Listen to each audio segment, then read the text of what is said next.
रायपुर के सुभाष स्टेडियम में लोकसभा निर्वाचन 2024 के स्वीप कार्यक्रम के तहत 7 अप्रैल को अंतर विभागीय स्वीप क्रिकेट प्रतियोगिता में रायपुर स्मार्ट सिटी और स्कूल शिक्षा विभाग के मध्य खेला गया। इस प्रतियोगिता में रायपुर स्मार्ट सिटी ने जीत हासिल की। यह match collector doctor Gaurav Singh के मार्गदर्शन में आयोजित किया जा रहा है।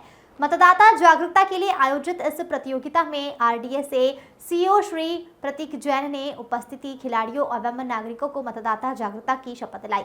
टॉस स्मार्ट सिटी ने जीत हासिल करते हुए पहले बल्लेबाजी का निर्णय लिया। स्मार्ट सिटी ने पहले बल्लेबाजी करते हुए 140 रन का लक्ष्य हासिल किया। इसके बाद स्कूल शिक्षा विभाग ने 140 रन के लक्ष्य का पीछा करते हुए 101 रन ही बना पाए। क्रिकेट प्रतियोगिता में स्मार्ट सिटी के आकाश कुमार ने 45 रन बनाए और 2 विकेट लिए, जहां उन्हें मैन ऑफ द मैच से नवाजा गया। साथ ही बेस्ट बल्लेबाजी के लिए श्री युवराज साहू को खिताब दिया गया। बेस्ट बॉलर में श्री श्रवण कुमार चुने गए। इस अवसर पर नगर निगम आयुक्त अविनाश मिश्रा, जिला पंचायत सीईओ विश्वदीप सहित अन्य अधिकारी कर्मचारी सैकड़ों की संख्या में दर्शक उपस्थित रहे। उल्लेखनीय है कि 12 दिवसीय स्वीप क्रिकेट प्रतियोगिता का आयोजन अंतर विभागीय टीम हिस्सा ले रही है। 10-10 ओवर के मैच में प्रत्येक टीम की तरफ से एक महिला खिलाड़ी को बॉलिंग का मौका दिया जाना अनिवार्य है।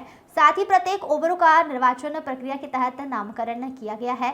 स्वीप ओवर, अधिसूचना over, EVM over, ST over, VVPAT over इत्यादि नाम दिए गए हैं। इस खेल का मुख्य उद्देश्य शहरी क्षेत्र में अधिक से अधिक मतदान का प्रतिशत बढ़ाना है और अन्य लोगों को भी मतदान के लिए प्रेरित करना है। इसी दिशा में स्वीप क्रिकेट प्रतियोगिता का आयोजन किया जा रहा है। मतदाता जागरूकता के तहत दूसरा मैच नगर निगम रायपुर और